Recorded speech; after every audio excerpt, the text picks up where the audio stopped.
Okay, welcome to another on the road edition of Trash Talk. We are in beautiful Lethbridge, Alberta, and I am out here solo picking. I don't know what this park is called. I'll be honest with you guys, I've been here for 5 days. I don't know one thing about this city aside from the layout of the Whoop Days fair where I am working, and also the layout of the casino floor where I have been gambling. That was, by the way, a big Pringles can to start the day. That's right, your boy is up $100 from the poker tables. So, you know what? You take from the community, you feel like you got to give back. So we're doing Trash Talk out here in Lethbridge, and I'm at the park where last night, some of the people I'm working with, I don't want to out anyone, but let's just say they met someone, and that person, lady, told me that this would be a good spot for litter picking. So that's what we're doing. This is a real Chinese, Japanese looking candy. I'm looking forward to this as a solo pick because I haven't done one of those for a while, and I do enjoy testing myself, seeing if I can ramble continuously like my podcasting heroes. Basically the one hero, Bill Burr, who I respect a lot for doing so much solid content with no guest for years and years. I've really liked doing the guest episodes, and I'm definitely going to have some cool guests coming up, I think. But yeah, right now I'm excited to walk and talk on my own and debrief about why am I in Lethbridge? Great question. This is actually a part of my life that I admittedly kept hidden for a long time. I don't know why. Well, no, I know why, because I think, especially as a stand-up, if you're doing anything else, then you get in your head that, oh, people don't see you as successful at stand-up. And yeah, I don't really care about that now. And also, what I'm doing is sort of stand-up adjacent. Basically, I've had a side gig for years, since 2019 actually, where I host kids shows at fairs and carnivals. And yeah, it started out with me just doing one show for this booker who I met at the Red River X. I had a gig introducing acts at the Red Barn side stage. So all week I was working with this magician guy, this hypnotist guy, super nice guys, really great performers. And then at the end of the week, their agent came to town. He was also performing as a kid's magician. And we all went out drinking one night, and then the magician guy, Sean Watson, shout out Sean Watson, great magician. He told me, he's like, this guy's actually my agent. He just books himself because he knows all the acts, and why not get paid twice? And he's a serious booker of a lot of talent, and you should get on his radar, and maybe he'll get you on a cruise ship or something. So I reached out to the guy, sent to my demo reel, my comedy reel or whatever, and I could just tell from the conversation that either he didn't have interest in me or he didn't really book that much comedian cruise ship stuff. But you got to remain optimistic and try and put yourself out there. So he asked me, would you host kids shows? And I was like, dog, I'll do whatever the fuck you want me to do. I just want this guy to know that when you book Mike Green, he shows up and the job gets done. Not that Froster cup that jumped right out of my picker. And I did, first show for him was Kids Pedal Tractor Pull, which is a hilarious show.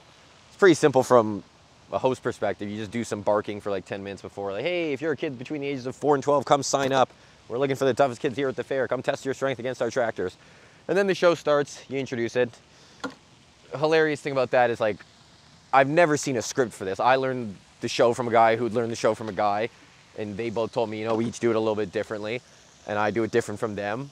I have my own jokes I wrote, obviously. I work in a Miguel Verde line in there. But yeah, then you just call up kids one at a time and play music and keep the crowd pumped up. It's pretty simple. And I did that for like season or whatever, and I was pretty sure at that point I'd had my fun with it. I realized I wasn't gonna get onto cruise ships with this guy. And he said, oh, actually I have a kids magic show, would you host that? And I was like, man, I don't even wanna host Kids Pedal Tractor Pull that much. I know I'm not a kids magician, I don't wanna host it.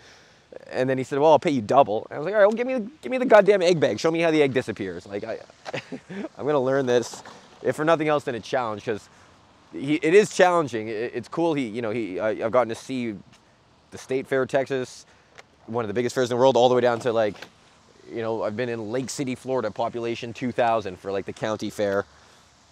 And it is cool, and it's but it is hard. There's kind of always some hitch in the setup, and he books stuff real last minute because he has a million gigs, and it's honestly it's baffling that he tries to keep it all organized the way he does. So there were challenges to it, and I'd had my fun, but yeah, he is an insane guy in that he's done it all himself. So sometimes I'd be in these insane positions where I'm hosting 9 shows a day, Kids Pedal, Magic Bean, and then now I can host the Extreme Dogs Dog Show. That's another huge event that he has, like a 40-foot trailer with a water tank on it, and I'm doing 9 shows a day between all 3 shows, and it seems impossible, but like I've seen him do it, and there's just a competitive part of me that's like wants to do it. I think this guy's giving me a little thumbs up, or hell yeah, right on, man.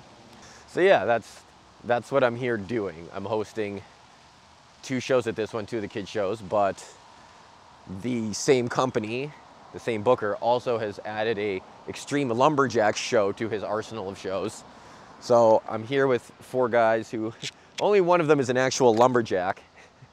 The other guys are just guys who kind of can do the different events. One's a good ACTRA, one guy got brought onto the show. He's by trade a circus gymnast, and he does like the Chinese pole act where you scramble up the pole, but he got a request through his agent saying, oh, we need, there's a climbing act, and then he didn't realize it was going to be climbing the giant tree to close the show, which, by the way, I've trained on, and I believe, if everything goes according to plan, I will be performing in their 6 p.m. Extreme Lumberjack show this evening, doing the climb, which will be hilarious, and just, yeah, another thing that I've done now through this booker, which none of it's necessarily what I want to be doing, but all of it is mic time, with the exclusion of climbing this log. But that's just a physical challenge that I want to prove I can do. Chance to take my shirt off, what have you. Yeah, I can't say I regret doing any of these, and now that I'm over the insecurity of like, I guess I didn't want to tell people I'm a kid's magician, but I'm not a kid's magician, and I know that. Can I do one kid's magic show? Yes, I can. Is it a good show? Debatable. The kids like it. It has one really good illusion, which I won't spoil here, but I do enjoy doing that trick and kind of seeing the crowd react. So I've been here at the Whoop Days, and it's crazy actually for me to say that I'm familiar with the campgrounds. I've done so many fairs now, like none of the fair element is exciting to me. So I don't even know the fair. I know how to get to my section of the fairgrounds, and that's where I go, and then I leave. I haven't looked at the midway. I've never ridden a ride at any of these fairs. I used to sometimes get some food, but it's never what you want. It's just you're forced into it because they've cornered all the food markets there.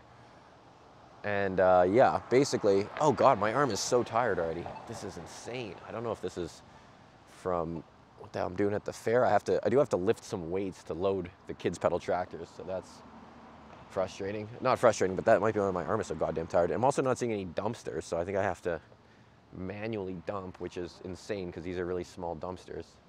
Oh, it's funny. I'm doing this volunteer style, and there's actually obviously a paid team doing it in this neighborhood. Well, they definitely didn't do the park, so maybe I guess I'll leave this bar district to them. Actually, maybe I'll just check out downtown Lethbridge. I haven't fucking done that at all. Yeah, and that's the other thing. I feel a little embarrassed. I used to have a bit more gumption when I get on the road, and I'd make the effort to see the towns at all these fairs. I guess I still do. I mean, I've been out every single night, either drinking with the lumberjacks or, getting to the casinos. Oh, here we go, pay dirt. Ding, ding, ding, ding, ding. Yeah, this area is super clean. These guys have definitely swept through here. Well, that's nice of Lethbridge. They got a pretty dedicated crew for their downtown area, because this actually is a nice little walkway and stuff. Oh God, garbage just touched my leg. Well, it was just a receipt. There we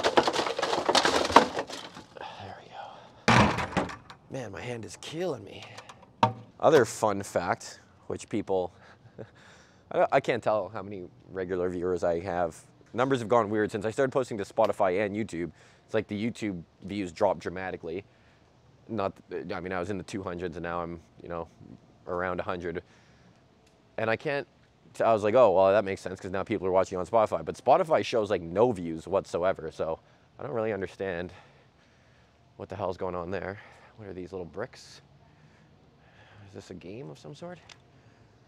Is this downtown Jenga? Oh, okay. So downtown Lethbridge has these game units, I guess, where you could unlock the QR code and get whatever's in there. Like, is this where these games came from? I don't know what's in here. Is this just a storage locker for... That doesn't make any sense to me. Somebody will have to explain that to me. Somebody, all my Lethbridge fans, as I was saying, I don't know who's watching this, but if you are watching it regularly, you know I'm a big fan of the standard picker that I have back home. I brag to every guest that you don't even have to think about it, you just pick. These litter guys, they must stop fucking right at the border because it's super clean in there. And it just, all sorts of detritus.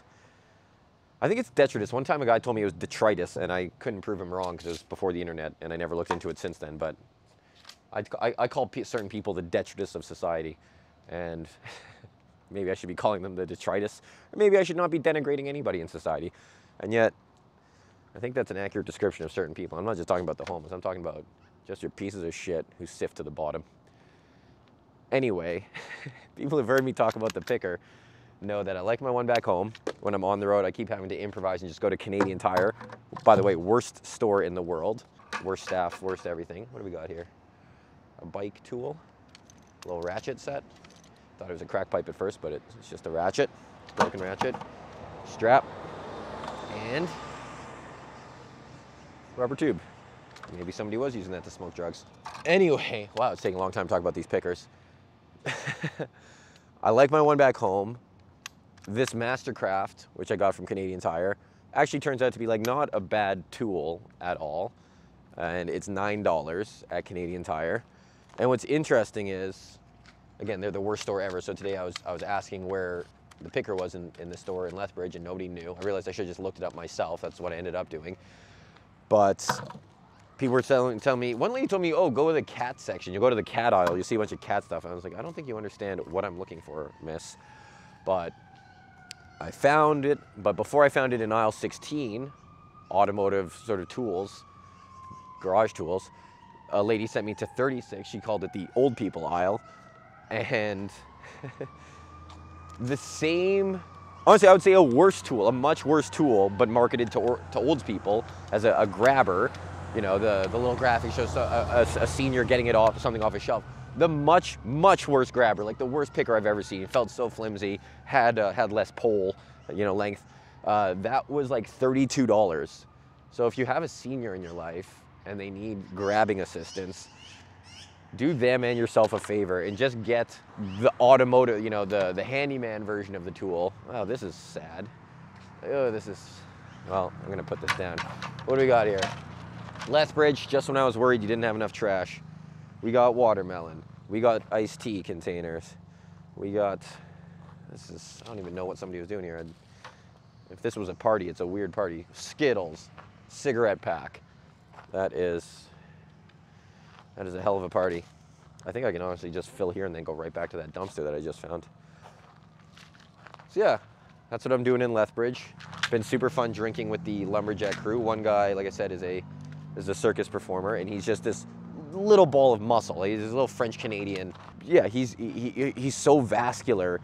Even if he's just in a t-shirt, you can tell from across the room, like, okay, well, this guy's like a different breed. He's just, yeah, he's been just training intensely since he was 10 years old. And well, I was at the casino the other day with them, winning, and he was talking to a lady. I gotta ask him if I can even post all this.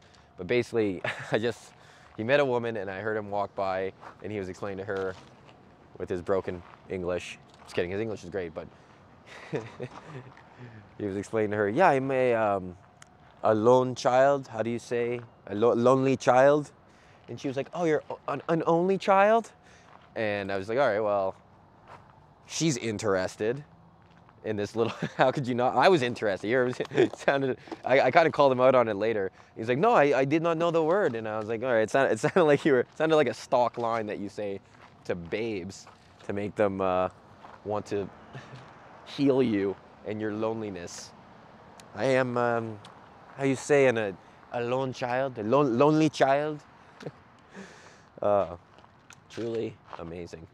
So yeah, that's one guy. Another guy is a competitive lumberjack, like literally just tours through the interior. He says in the season you can do a competition every week, and any one of those events at a competition will have a prize of, you know, $500 or $1,000, and he's pretty consistently a guy who can place. So it sounds like a pretty interesting life. It also sounds like, based on he saw me climb one time. It is notable to say, I'm not trying to humble. I'll be-new this. I climbed on my first try, and he was like, "You don't really see that." It took me like one kind of up to get the hang of it. I went like 10 feet up, and then I reset, and then I did it, and I was like, "Yeah, you know, like I did it right away, right? Like that was pretty much, you know, my second try." And he goes, "No, dude, you didn't get out of the harness. That was all your first try. You did it in one, and that's pretty impressive." And he said, "If you want to," he's like, "I could train you, and I could just train you and take you around competitions. You could win the novice." So maybe I'll do that next summer. And yeah, he said that if he's on his game, he can expect to place and to make a little money every weekend. And then he kind of said something about like, "Oh, you know, if you have a bad weekend and it's you know, it's tense, it's you know, you need the money." And I was like, "Dog, like how is it? You just told me you can win pretty much $1,000 a weekend. You can afford to blank a weekend here or there." But then I realized, I was like, "Oh, how do you do this? You're driving around." He's like, "Yeah." So I was like, "Okay, I get it. There's, you know, tremendous expense to the lifestyle as you live on the road." I mean, I'm used to living on the road. I know what it takes. I also know how to save money. It's called abusing the Hotel Continental breakfast. So anyway, maybe next season I'll do a couple weekends with this guy, if depending how my pole climbing goes today. Assuming, I don't want to say assuming I don't die, because I won't die, but oh my goodness, this is a piece of scissor on a rope, ladies and gentlemen. I think we call that an improvised throwing weapon. Chinese, I don't know what they call that, but if you watch martial arts movie, the rope dagger, something. This is rope dagger, and Jesus, it is bad in here. Okay, I don't know what these little vials are. Jesus Christ, I gotta go to a dumpster. I don't have gloves too. This is methadone or something. I've seen this in Winnipeg too. There's definitely signs of a good time happening here. Ooh, I came upon this too late. My bucket is full, and I don't really want to do this. And yet I can't walk away, because once I walk away, I'm going back to the dumpsters over my shoulder, and then I just gotta cram.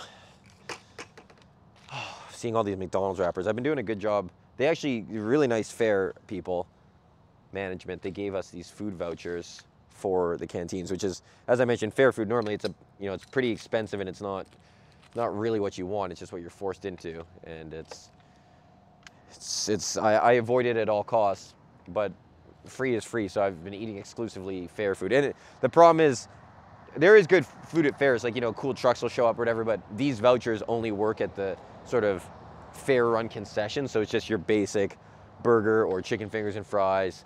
So that's what I've been living on. And so I'm seeing these fast food wrappers, and I'm like, oh man, I think McDonald's would actually be like a nutritious change up from what I've been eating, which is a crazy position to be in.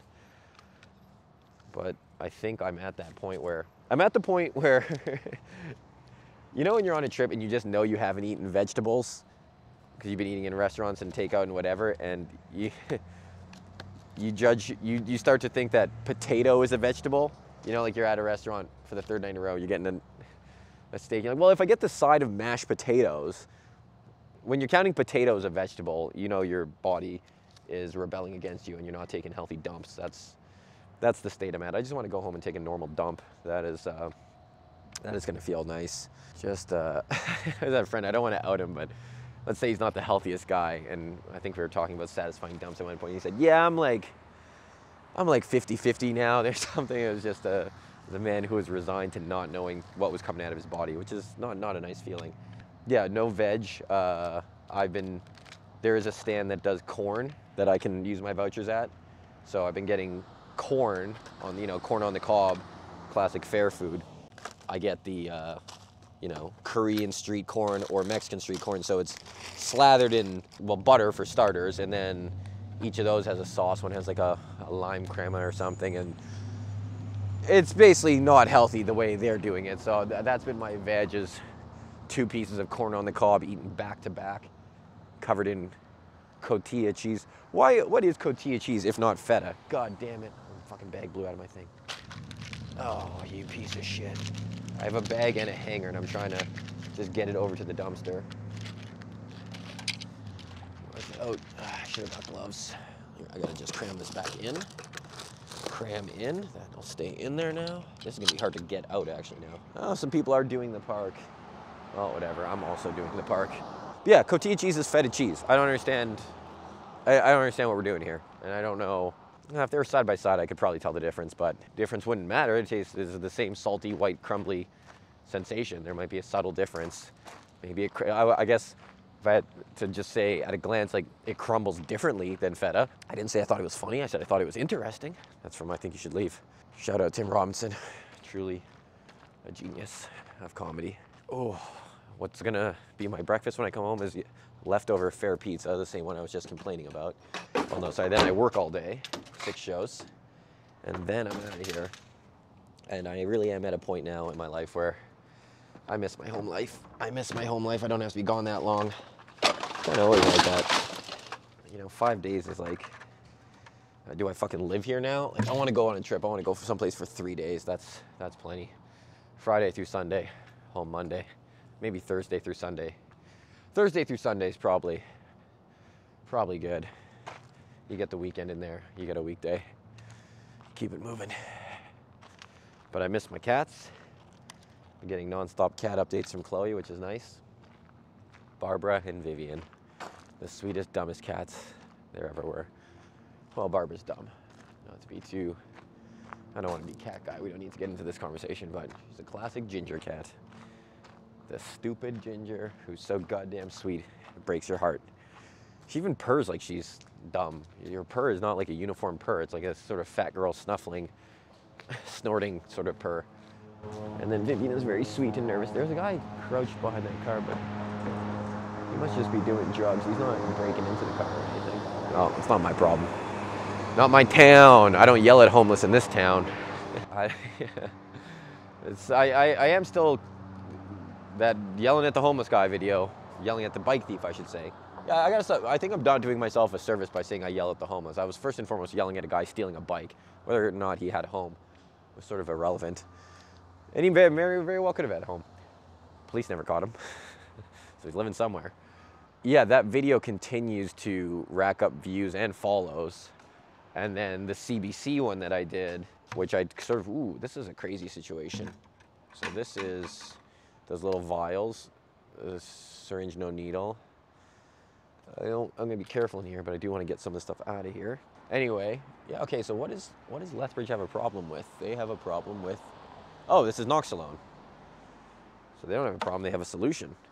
Which is actually what I was gonna say, is that the videos keep racking up views, and the one specifically that I made for the CBC, where I did use B-roll of the homeless, who you know, sort of get real comfortable on my front steps. There was a couple people commented, well, don't film the homeless, and you know, I feel like I made my point. I also feel like my point was pretty clear to most of the world, which is I wasn't filming them for laughs. I was filming them to articulate a point. You know, if you're making a documentary about the homeless, are you not allowed to film the homeless, the vulnerable? Anyway, one person who took issue with it, and I didn't get into it with her, but I feel I defended my point. And then other people over the month that the video's been up, other people continue to sort of jump in there. And she hadn't responded, which I think was the smart move. Then today she sort of commented, "Oh, well, I guess I'm out here. I guess I'm not doing anything with my NOXALOWN out here, LOL." So she's just saying, "I do my part." And actually, you know what? I will get into this because I think it is kind of important to say. The one thing they said right away was, you know, I've worked with this community, and I can never understand what they're going through, and neither can you. So like, you know, don't be laughing at them, which was crazy because I wasn't filming them to gawk at them or to laugh. It's not like I have no empathy for how a person ends up in this situation, or no understanding that nobody wants to be in that situation. And actually, I'll say this right now, the phrase like, I'll never understand what you're going through, like that was some white lady shit that I think really bubbled up during Black Lives Matter. I'll say like George Floyd made COVID, I feel like I heard that phrase more than ever from these white ladies who were desperate to show they were allies and that silence was violence. And it seemed like the thing to say because it centers, you know, the voices that need to be heard. But it's actually like, What they mean to say is, I can never experience what they go through. But to say, because you can't unless you're a black person in America. That's the only way to feel what a black person in America feels like, and the only way to have come from generational trauma is to have come from. But you'll never experience it, and you'll never have that feeling of like, this system is against me.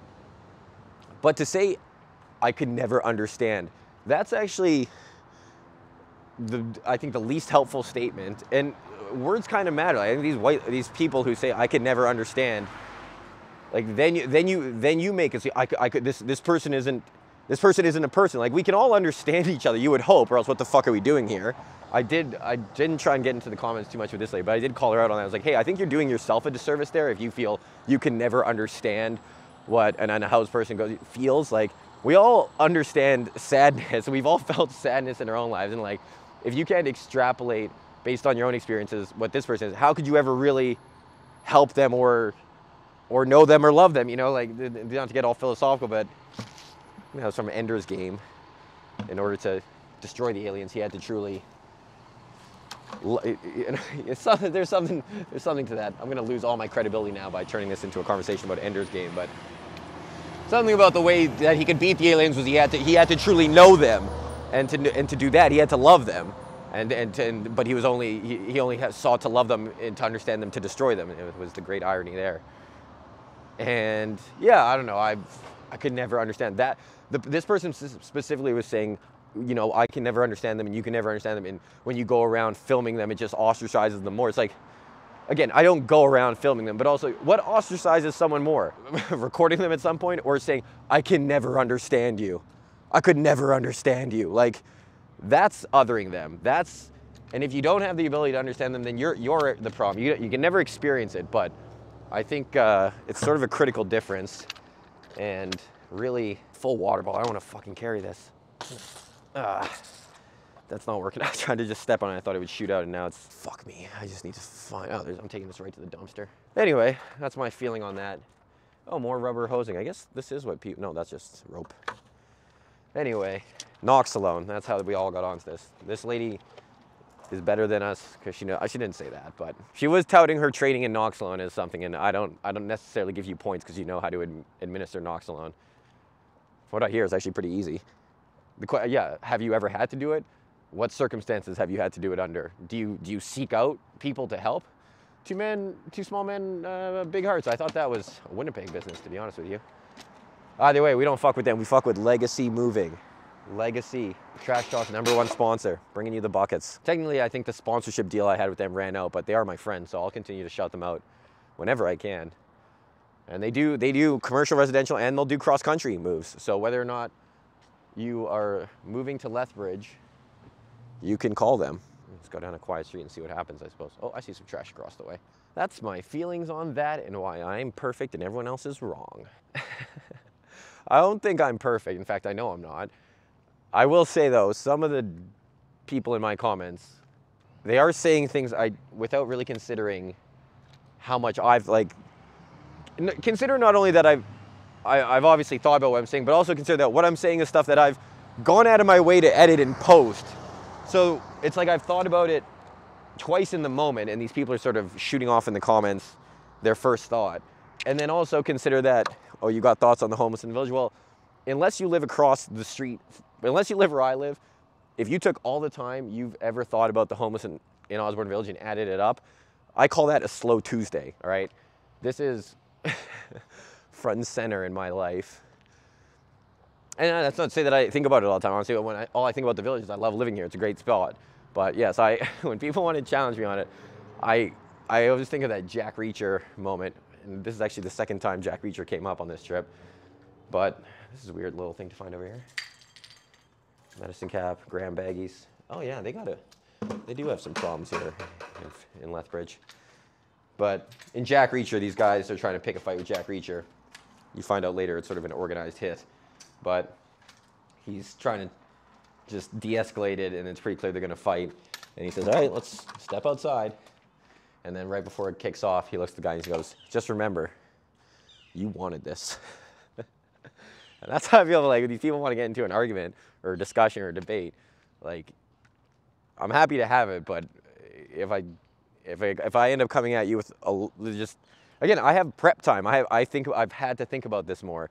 So when you want to debate, and if just remember, you wanted it, because I think I could honestly dismantle a lot of the arguments pretty quickly. And the the other thing is that I'll always front load it and back end it with an offer to have anybody on. Anybody got something to say? This is actually, I don't want to say it's a nice jacket, but I'm going to leave this for somebody because maybe someone's coming back for this one.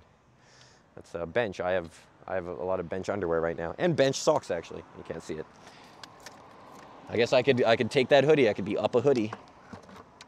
But yeah, I always tell people when they're taking issue with anything I've said, hey, come pick up litter and we'll talk about it. Never in, dude, the most insulting was I believe, white lady who had something to say about, yeah, you know, no shade or something, but this isn't the right approach, you know. This was in terms of me yelling at that bike thief. And I said, hey, I hear what you're saying, you know, if you want to come talk, let's go pick up some trash, you can be a guest. And she said, for sure, DM me. No, you DM me. Are you the entitlement of that? As if yeah, I thought that was pretty wild. This is also a jacket, but it was on the ground and it's lower quality than the bench one, so I'm gonna toss it. For sure, DM me. Why? I need nothing from you. I don't need shit from you. You're the one who, I guess, you know, has issue with something I'm saying that is getting a big platform. So you want to, as if it's even that hard to DM. Like, I wasn't saying. Anyway, what really comes down to is that person didn't want to get out and pick up trash for a couple hours, which I get. I have a lot of free time. I don't expect anybody else to be out, and I like doing it on my own. I love Chloe, and Chloe loves litter picking and all, but I don't think Chloe really loves doing things with me. I love doing things with her, and to her, that's part of litter picking, is we do it together, and that's great, and I love doing it with her. But I mean, I did it by myself before I did it with her, and dude, I love popping in the headphones, covering a lot of ground, filling a bunch of buckets. This area is actually pretty goddamn terrible. Outside the courthouses, I'm learning about Lethbridge. This is where the courthouses are, and people don't respect it. So anyway, yeah, I get it if you don't want to pick up garbage, but it's kind of like, it's my arena, so yeah, if you're gonna talk some shit and then I say, oh, come pick up garbage, then if you don't do it, then you've lost. You lose by default. So I'm racking up wins. Oh, the more I say this, the more I'm almost certainly gonna get brigaded and doxxed. I should stop poking the bear, but all I know is put up or shut up. When the showdown comes, they won't be there. That's from There Will Be Blood. Second time I'm shouting out There Will Be Blood on the podcast. I'm an oil man. Yeah, yeah, to summarize, that's how I feel. People can talk a lot of shit, but when the showdown comes, they won't be there. I don't lose my tools in the well. I don't let water in and botch the whole well. Okay, I can't just milk the rest of this podcast doing that. Oh God, it is real bad over here. Condoms, ding, ding, ding, ding, ding. Hello. Tons of condoms. One, that's my brand. Just kidding. Don't use them, haha. Well, I will say that I believe One condoms are like what most clinics give away, so I guess for a long time, oh, that's funny. This is a condom when someone has specifically poked a hole through it, which I don't think anybody was ever going to pick up this ground condom and use. But yeah, shout out to Clinic with a K in Winnipeg. They gave me many One condoms in my life. This is a Twisted. This is something else. That's a different brand.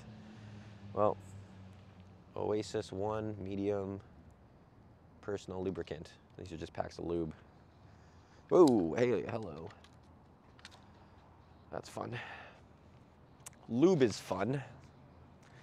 Anyway, Lethbridge, Toronto. I'll be in Ottawa soon for some gigs. I'll probably do Ottawa trash talk. If anybody's in Ottawa, what kills me is I know who I want to interview in Ottawa. I want to interview Des Scott, a Winnipegger. I've played pickup soccer against her, and we actually have a lot of mutual friends. So I kind of thought, oh, this would be a layup. I don't know if I've got the right contact info. I do know I've just not gotten a response. Maybe my message seems like a crazy person's message. Hey, I have a show, let's pick up some trash. But I mean, I've made it clear, like, oh, I have this contact because of mutual friends. And I send a message, and maybe my first message was convoluted because that was about something, even a different project than trash talk, but no answer. And I was like, all right, I don't need to bother Des. She's a busy lady. But then a friend, one of the mutual friends we have, sent me a picture of Ben Walker, episode 7's guest, wearing his I Heart Osborne shirt that he got during trash talk. And she was like, look who I ran into in Ottawa. And so she was in Ottawa, and she ran into Ben, who we both know. And in the background of the picture was Des Scott, and she's kind of like, it's a live photo, so I can kind of see her walk in and do this. I'm like, hey, and so she's been that close to an I Heart Osborne Village litter picker shirt. It's like the fates are pushing us together. I just need to actually connect. I'm gonna send this clip, I guess. That'll be my overture. But yeah, come on, pick up some trash, lady. Take some time away from training and all the, I'm sure, community outreach events you have to do for the team. Come do my thing. I remember playing pickup, honestly, more impressive than the pickup game. There was a point where she would play in the top division, but it was still just like a rec league at U of W. And yeah, I remember coming in for my game play when I was gonna play after, and I saw her score like 4 goals. She just kept sitting down the goalie and softly depositing the ball into the net. Like, didn't even need to take shots to score, just had such better control and speed than literally everybody else. She could just walk it into the net repeatedly. And yeah, I felt bad for the other teams in that division. Let's put it that way. I played against some pretty high-level dudes who I'm sure played college, and I think maybe in another, you know, if we grew up here with it in academies, like would have been guys who could have been like semi-pro in overseas, whether that's in England or whatever. I've definitely played against really skilled guys. I never played against an Olympian in a match. And even if they're taking it easy, it's, yeah, like that. Yeah, that's the thing, is not only was Des just controlling the game, you could tell she just wasn't really breaking a sweat either. It was pretty funny. And yeah, it was top division. Granted, top division of, like, I would say the least competitive strong league in the city. The U of M is, it's kind of bullshit. The people who run it, Soccerland. I'm gonna talk some shit trash about them. Way too many forms, Soccerland. I don't know what the hell is going on over there. Every season I sign up with them because I have a friend who runs a team in that league. I'm always doing the process going, no other, I've played soccer for 17 years now. Nobody else requires this level of waivers and signing models. I'm sending in a picture of my license. Like, what the hell are we doing? All to play at U of M with, like, they got a couple good refs. They got a couple bad ones. Let's just put it that way. I don't want to denigrate all the refs because I actually know some of them, and it's not an easy job. I'm not saying it's an easy job, but all I'm saying is Soccerland is not a great league, and Des ran ramshackle all over her team at least one time. Maybe she was just guesting. I hope so. I hope nobody had to play against her on a regular basis, because that would be demoralizing. My arm is tired, my body is tired, and I need to go home and rest before I do 6 more shows today. 9:14. It's not bad, not great. 45 minutes of talking, 45 minutes of picking. I guess I'll make my way back now. If I do that, then I could sleep. I sleep from 10 to 11. That'd be nice. Oh, that extra hour of sleep could be so crucial right now. I think I got home after 2 yesterday. Definitely home after 2 the night before. I had to wake up early to do extra setup and bullshit. Is that my alarm going off? That is my alarm going off. As if I thought I would sleep in this late after a night of drinking. Man, I remember drinking used to be so awesome because, well, I shouldn't say it was so awesome, but when I was younger, I just remember knowing, oh, if I get drunk, like, I'll be out till 2 or 3 and I'll sleep till noon.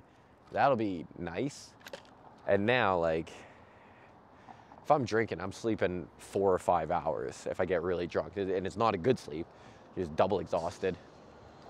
I set that alarm for 9:15, getting in after 2 yesterday, thinking, oh, maybe I'll be able to just blissfully sleep it away. No, I was up at 7. I was up at 7, and I Didn't really do that much, and then went and got all these supplies. So if I get back to sleep before my 1:30 show, I have a 1:30 show, but I also want to go train with the lumberjacks at 12:30, get a couple climbs in so that they let me do their 6 o'clock show. So this is a jam-packed day for old Mikey Green, so I think we're gonna shut it down as soon as I get to a dumpster. There's some dumps over there. Yeah, so let's do that. I'll do that and I'll wrap around. I want to see new territory. That's one thing about me. I hate walking the same path back and forth. If I ever have to go somewhere and come back, I will figure out a way to do it as a loop. Even if you just deviate by one block, I philosophically object to seeing the same shit twice. That's some trash talk for you. Fuck people who walk back and forth on the same route. I don't care if it's technically a little bit quicker. Go a block over, see new things. On this fence, there we go. Perfect, falls down immediately. Oh God, fuck me. Well, that's what I deserve. Oh God. Now a bunch of crud has touched the handle. And I don't have a glove, so that's fun for me. All the condoms, that's what fell out. All the fucking condoms and lube, of course. And I'm tempted to just leave it here and say, you know what, it's an alley, it's fine, but alleys, it just blows around, and then you're right back to fucking just a filthy downtown. I can't believe this is the second time I'm picking up these condoms. What choices have I made that brought me to this? If the rule you followed brought you to this, of what use was the rule? That's from No Country for Old Men. That is something I think about a lot. If the rule you followed brought you to this, of what use was the rule? Which is a weird way of saying something that actually does make a lot of sense a lot of the time. You gotta question the choices you made when you end up in a bad position. The other thing I like that he says in that, oh no, that's the thing. What I like is his Carson's response, Woody Harrelson's response. He goes, do you know how crazy you are? And he says, you mean the nature of this conversation? He goes, no, I mean the nature of you. You could have the money. Okay, let's not get these condoms to spill all over the ground. They touch the handle, and the handle will touch my hand. So that's not good, but I think we're calling that a day. I'm gonna just wash very well when I get back. Oh, I'm gonna go back. I'm gonna crush old garbage pizza. I'm gonna try and get back into bed. And then I'm gonna be home tomorrow morning to see my cats, who I love so much. For the record, I love my girlfriend too, but she's actually gonna be gone. We're going on dueling trips here, so. This fucking McDonald's thing. Ugh! Why did I do that? Oh, I don't think it got into my shoe, but I did. I definitely had a little bit of Coke just to get on my shoe there. I didn't even need to do it. It wasn't that full. Yeah, if the rules I followed brought me to this, of what use were the rules? Give me the blood, Lord. Give me the blood. Let me get away. Well, I hope Atomic Cannabis. All these cannabis stores now have kind of cool signs that look cool if you stand in front of them. I posted a picture from the Chris Locke Holy Ghost tattoo. That would also be a cool sign. Yeah, I'm enjoying this project for the fact that all the footage looks great to me. I don't know if I'm just up my own ass, but I think the fisheye kind of lens, the moves I make, turning and stuff, it always gives that Michael Bay parallax effect. It's a visual show, so I hope people are enjoying these types of visuals. Okay, now I'm covering the same ground as the litter picker, so I think that's time for me to shut it down. I guess that means I didn't need to worry about that throwing star Chinese dagger. Somebody else would have picked it up. But I feel like I got some good side streets that actually these people aren't paid to cover, so we did something out here. And at the end of the day, It's all mic time, training myself. That sounds insane. I just meant time on the microphone, not, this is mic time. This is me time. These litter pickers, they take a lot of breaks, I'll tell you that much. Now they're looking at me like, who the fuck is the new guy doing this for no reason? They are definitely wondering what the fuck I'm up to. Oh, I'm so worried about this Coke that touched my shoe. Whatever, it's just Coke. It wasn't like piss or anything. Oh, here's some stuff they didn't get. Hello. Nice work, fellas. Pretty big items, actually. Is it a canteen? I don't know what that is. It's a nice park. Some people, I wouldn't say they're living in it, but they definitely obviously hang out here all day. But you know what? They're not really messing the place up, so I guess that's, you gotta chill somewhere when you have nowhere to chill. Probably objectionable for me to use the term chillin'. I don't think anything about their life is too chill. Just because you don't have any place to be doesn't mean things are chill. It's actually probably pretty frantic. Oh, one Froster cup right in the middle of this very nice kitty park. This is a nice splash pad, actually. This is definitely where I'd hang out if I was homeless. Ooh, it's got that, this is that bouncy turf. It's kind of nice. Oh, I spilt it. Whatever, rain will come and take this away. Oh, and I spilt it in my bucket. Well, you know what, this bucket's getting abandoned. I'm gonna leave this bucket by a dumpster. What is crazy though is that I also don't know where I'm gonna drop it, because again, it's what's the downtowns? They don't have any bins whatsoever.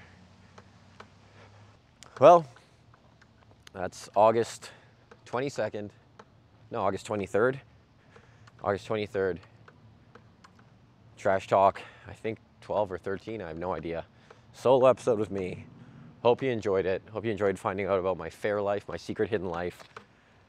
I want to make it clear, I'm not a carny, all right? A lot of people can't tell the difference, but I assure you, I know the difference and the carnies know the difference.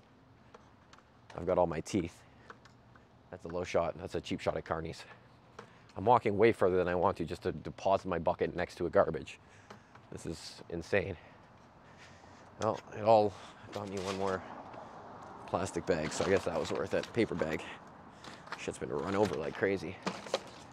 Oh, here we go. I'm just gonna leave it right by here. And that ain't my fault. And that ain't my problem. You know what? Thank you, Lethbridge. We're out here. Trash Talk. Be back for a little bit, then off to Ottawa. If you know any great Ottawa guests, if you can get Mark Carney on the line, let him know. I'll be there. And I'll be picking up trash. Closing thoughts, final trash talk. I had a good time in Lethbridge. I can't say the hotel, the Sandman Hotel I'm staying in, hasn't changed my towels or even come into my room once, and I don't have the sign on, so I guess shit talk this Sandman Hotel. Bad elevator situation, only 2 elevators, constantly in use. Yeah, I guess it's important to end with something negative. Oh yeah, the cards kept getting wiped, my door card.